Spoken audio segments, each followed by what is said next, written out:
Donald Trump కు ప్రధాని మోదీ ఒక స్వీట్ వార్నింగ్ ఇచ్చారు. దీపావళి సందర్భంగా మోదీకి ట్రంప్ ఫోన్ చేశారు. మోదీకి దీపావళి శుభాకాంక్షలు చెప్పారు ట్రంప్. ప్రధాని మోదీ ట్రంప్ మధ్య జరిగినటువంటి ఈ కాల్ సంభాషణలో పాకిస్తాన్ ప్రస్తావన వచ్చింది. పాకిస్తాన్ ను వెనకేసుకురావడంపై మోదీ సున్నితంగా ఆగ్రహాన్ని వ్యక్తం చేసినట్లుగా తెలుస్తోంది. ఉగ్రవాదానికి వ్యతిరేకంగా ఐక్యంగా నిలబడాలంటూ మోదీ పిలుపునిచ్చారు. ఉగ్రవాదాన్ని ప్రోత్సహించే పాక్ కు మద్దతు ఇవ్వొద్దంటూ మోదీ చెప్పారు. పహల్గామ్ అటాక్ తర్వాత మోదీ ట్రంప్ మధ్య దూరం కొద్దిగా పెరుగుతూ రావడం, ఇండియా పాకిస్తాన్ వార్ తర్వాత ట్రంప్ వైఖరితో అది మరింత దూరం అవడం, ఆ తర్వాత రష్యా విషయంలో భారత్ మీద ట్రంప్ టారిఫ్లు వేయడంతో ఇక పూర్తిగా రెండు దేశాల మధ్య ఉన్నటువంటి బంధాలు మరింత క్షీణించడాన్ని మనం చూస్తూనే ఉన్నాం. ఈ నేపథ్యంలో దీపావళి సందర్భంగా ట్రంప్ మోదీకి ఫోన్ చేసి విష్ చేశారు. మోదీ ఈ సందర్భంగా ట్రంప్ కి థ్యాంక్స్ చెప్తూనే ఇండైరెక్ట్ గా ఇరు దేశాల మధ్య ఉన్నటువంటి సమస్యను, అమెరికా ఎలాంటి విషయాల్లో చేంజ్ అయితే బాగుంటుంది, ఎలా నడుచుకుంటే బాగుంటుంది అంటూ కూడా ఇండైరెక్ట్ గా కొంచెం వార్నింగ్ ఇచ్చినట్లుగా కనిపిస్తుంది. మోదీ ఎలా థ్యాంక్స్ చెప్పారనేది ఒకసారి మనం చూద్దాం. మోదీ ఒక పోస్ట్ కూడా చేశారు. ట్రంప్ కాల్ చేయడం పట్ల తిరిగి ఆయన థ్యాంక్స్ చెప్పిన దాని పట్ల ఆయన ఒక పోస్ట్ కూడా చేశారు. పోస్ట్ నేను మీకు చదివి వినిపిస్తున్నాను, మీరు స్క్రీన్ మీద కూడా చూడొచ్చు. Thank you President Trump for your phone call and warm Diwali greetings on this festival of lights. May our two great democracies continue to illuminate the world with hope and stand united against terrorism in all its forms. Particular గా ఈ terrorism అనే topic ని ఎందుకు తీసుకొచ్చారనేది మనం అర్థం చేసుకోవచ్చు. అంటే Diwali wishes చెప్పినందుకు thanks. At the same time మన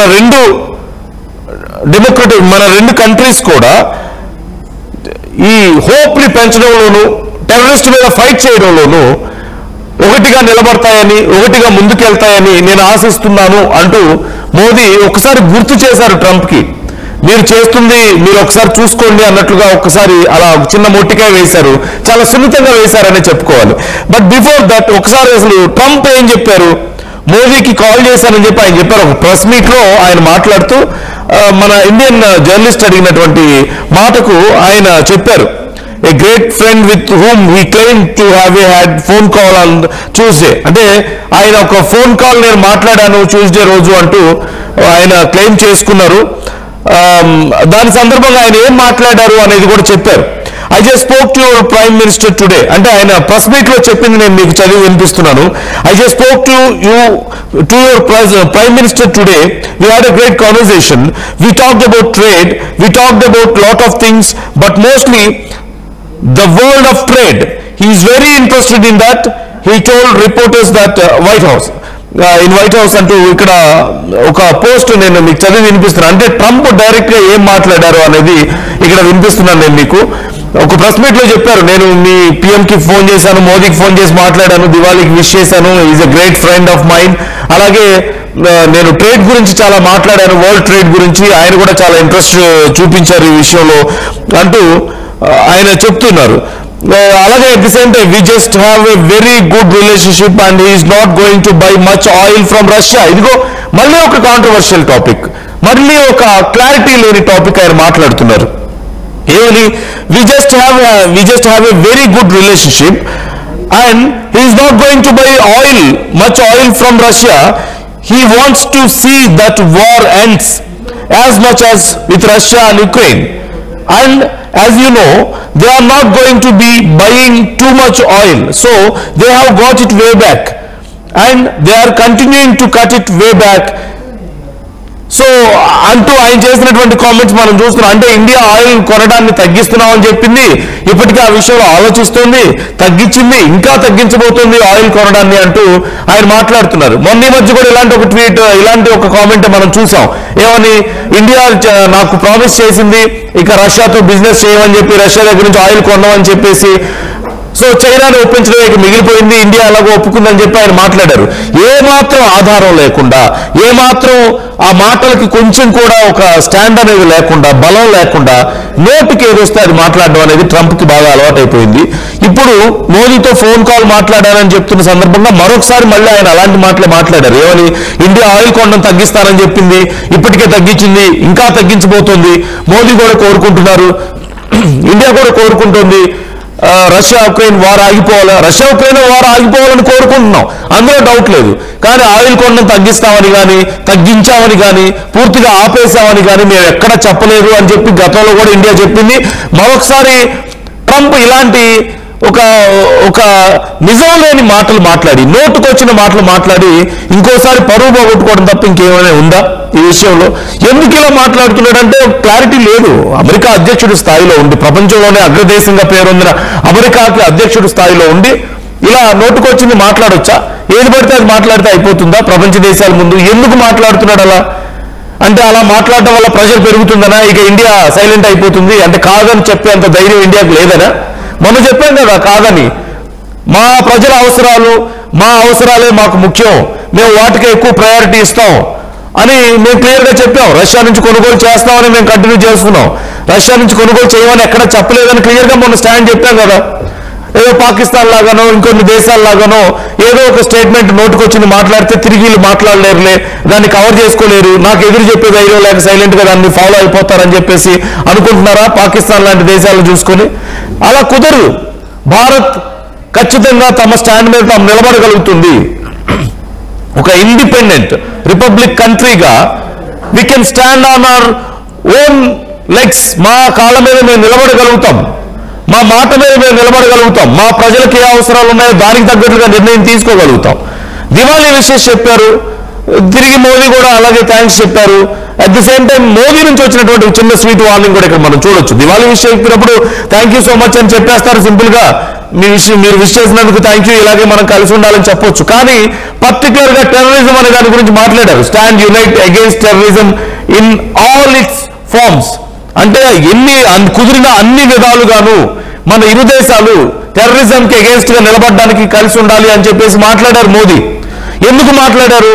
ఒకసారి నువ్వేం చేస్తున్నావు ఒకసారి చూసుకో, వెనక్కి తిరిగి చూసుకో నువ్వేం చేస్తున్నావు అంటూ స్వీట్ వార్నింగ్ ఇచ్చారు.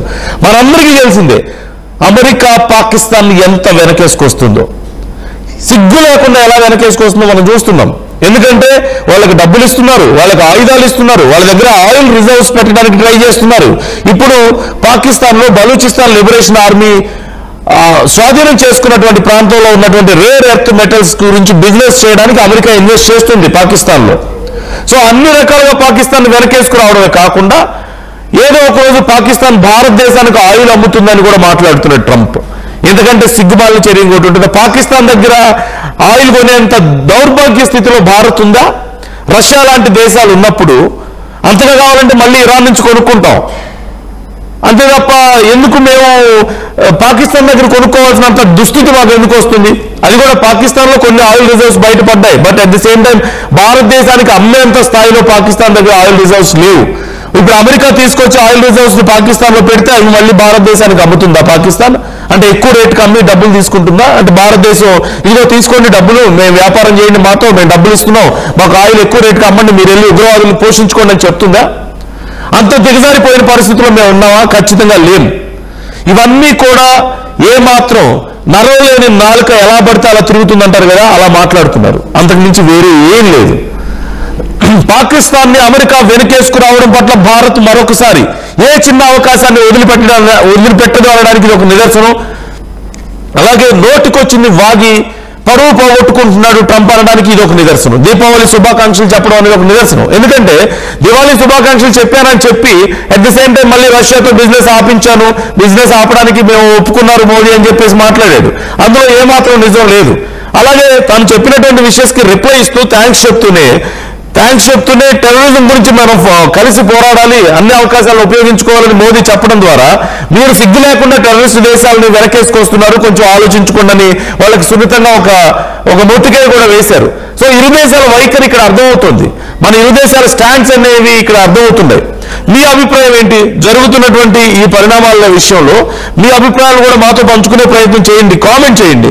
ఏమనుకుంటున్నారు? ట్రంప్ ఇలా ఎందుకు మాట్లాడుతున్నాడు? ప్రతిసారి ఇండియాతో ఏమీ మాట్లాడకుండానే నేను మాట్లాడేశాను వాళ్ళు ఒప్పుకున్నారని ఎందుకు మాట్లాడుతున్నాడు? ఎందుకు ప్రతిసారి రష్యా విషయంలో ఇండియా విషయంలో ఎందుకు ఇలా ఫోర్స్ చేస్తున్నాడు? అరే చైనా ఉంది కదా, చైనా ఎక్కువ ఆయిల్ కొంటుంది కదా, మరి ఎందుకు వాళ్ళ విషయంలో అంత స్ట్రిక్ట్ గా బిహేవ్ చేయడం లేదు? ఇప్పుడు కొన్ని టారిఫ్స్ వేస్తున్నారు, అది కూడా వాళ్ళిద్దరి మధ్యలో వచ్చినటువంటి డిఫరెన్సెస్ వల్ల, నాట్ బికాస్ ఆఫ్ రష్యాతో ఉన్నటువంటి ట్రేడ్ వల్ల కాదు. అలా టర్కీ ఉంది కదా, మరి టర్కీ విషయంలో ఎందుకు వేయడం లేదు ఇలాంటి టారిఫ్స్? ఇండియా విషయంలోనే ఎందుకు వేస్తున్నారు? అంటే అంత చేతగాని వాళ్ళకి కనిపిస్తున్నావా మనం? అంత మాట్లాడలేకుండా ఉన్నావా? అంత ఎదిరించి తిరిగి మాట్లాడలేని పరిస్థితుల్లో ఉన్నావా? అంటే ఏం చేసినా ఏం మాట్లాడినా వాళ్ళే నోరు మూసుకొని ఉంటారు అన్నటువంటి ఒక కాన్ఫిడెన్సా? ఇంకానా ఇన్ని రోజుల తర్వాతనా? ఇన్ని టారిఫ్స్ వేసిన తర్వాత దిగొస్తామని చెప్పేసి అనుకున్నారు, కానీ ఎక్కడా దిగి రాలేదు. కనీసం ట్రంప్ ఫోన్ చేస్తే ఒకనొక సమయంలో మాట్లాడడానికి కూడా మోదీ అంగీకరించలేదు కదా. ఇంకా మేము చేతగానాల్లో కనిపిస్తున్నావా? ఇంకా భారతదేశం ఒక బలహీనమైనటువంటి దేశంగానే కనిపిస్తుందా ఇంత జరిగిన తర్వాత కూడా? పాకిస్తాన్తో యుద్ధంలో మన ప్రతిభను చాటిన తర్వాత కూడా ఇంకా చేతగానాల్లో కనిపిస్తున్నావా? టారిఫ్లు వేస్తే వాళ్ళే నోరు మూసుకొని వస్తారని అని భావించి ఇష్టం వచ్చినట్లుగా టారిఫ్లు వేసినా సరే మనం సైలెంట్గా ఉన్నాం. అది మన బలంగా కనిపించడం లేదా? యుద్ధం గురించి నోటుకు వచ్చినట్లు మాట్లాడి నేనే ఆపానని చెప్పినప్పుడు కూడా మనం ఆ విషయంలో క్లెయిమ్ చేసుకున్నప్పుడు కూడా మనం ఆ విషయంలో ఎక్కడ కూడా కొంచెం కూడా క్రెడిట్ ఇచ్చే పని చేయలేదు. అప్పుడు కూడా మనకు బలం తెలియలేదా? మోదీ గురించి లేదంటే ఇండియా ఒప్పుకుంది ఆల్రెడీ బిజినెస్ ఆపడానికి రష్యాతో అని చెప్పి ప్రకటిస్తే ఇక నోరు మూసుకొని ఉంటారు, నాకు ఎదురు తిరిగి మాట్లాడలేరని చెప్పి అనుకుని నోటుకొచ్చిన స్టేట్మెంట్స్ పాస్ చేశారు. 1-2 సార్లు పాస్ చేసినా సరే ఇండియా ఆ విషయాన్ని ఖండించింది. ఇంకా మన బలం అర్థం కాలేదా? ఇంకా మన స్టాండ్ అర్థం కాలేదా? ఇంకా ఎన్ని రోజులు ఇలా ప్రపంచాన్ని మోసం చేయాలనుకుంటారు ఇతర దేశాల విషయంలో చేసినట్లుగా? ఒక ఉగ్రవాద దేశాన్ని వెనకేసుకొస్తూ, ఉగ్రవాదులకు మీరు ఫండ్స్ ఇస్తూ, ఉగ్రవాదులకు మీరు ఆయుధాలు ఇస్తూ, ఉగ్రవాదుల దగ్గర మేము ఆయిల్ స్టోర్స్ పెడతామని చెప్తూ, ఇప్పుడు వాళ్ళ దగ్గర ఉన్నటువంటి రేర్ ఎర్త్ మెటల్స్ ని, అది కూడా బలూచిస్తాన్ లిబరేషన్ ఆర్మీ దగ్గర దొరికిన రేర్ ఎర్త్ మెటల్స్ ని పాకిస్తాన్ ట్రేడ్ చేస్తుంటే వాళ్ళకి డబ్బులు ఇచ్చి కొనుగోలు చేసి వాళ్ళకి లాభం చేకూర్చి ఒక ఉగ్రవాద దేశాన్ని మీరు ప్రోత్సహిస్తూ ఇంకా ఎన్ని రోజులు ఇలా కళ్ళబొల్లి మాటలు చెప్తారు? ఎన్ని రోజులు ఇలా ప్రజల్ని మోసం చేసే ప్రయత్నం చేస్తారు? ప్రజలకు తెలియదా? ఇండియా బలం ఏంటో తెలియదా? ఇప్పటికీ అర్థం కాలేదనుకుంటున్నారా? సో ఎందుకు మళ్ళీ ట్రంప్ ఇలాంటి కామెంట్స్ చేస్తున్నారు? ఎందుకు ట్రంప్ ఇలా తీసి పడేస్తున్నాడు భారతదేశాన్ని? ఎందుకు ట్రంప్ ఇలా ఒక మభ్య పెట్టాలని చూస్తున్నాడు భారతదేశాన్ని? మాకు గొప్ప దేశం, గొప్ప మిత్రుడు అంటూనే నోటుకు వచ్చినట్లుగా విలువ లేకుండా ఎందుకు మాట్లాడుతున్నాడు? డెడ్ ఎకానమీ అంటారు,